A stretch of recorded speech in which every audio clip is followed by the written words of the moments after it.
Welcome back to sports. The Anacoco Indians are hosting the Mickey Goins Classic featuring multiple Sinlaw teams.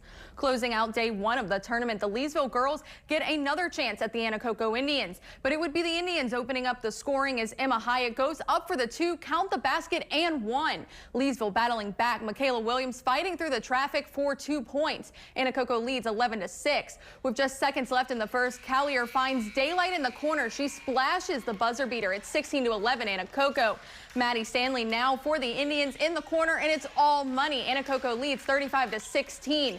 At the end of the half, Leesville looking for a prayer, and Williams delivers. The Wampus Cats goes into the half trailing 39-22.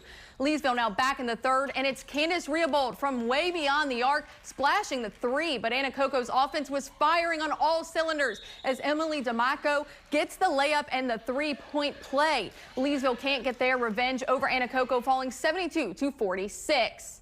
And now the Leesville boys team challenging the tournament host in the Anacoco Invitational. The Indians open up the game on a fast break, and Ethan Pritchard gets the putback layup.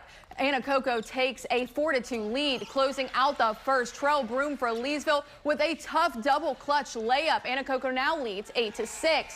Anacoco goes on a scoring run as Pritchard catches fire, hitting 3 straight triples. The Indians take a 17-9 lead. Here's Leesville now. Markel Lee, he jukes past a couple defenders and floats one up over another. It's 22-15. Leesville again with a fast break, but Landon Tinsley comes up with a monstrous block, sending that one right into the stands. They go into half 26-15. The Indians using that momentum as Tanner Dowen bullies his way into two, giving them a 32-18 lead. Anacoco gets the clean sweep on the day, taking this one over the Leesville Wampus Cats 55-36.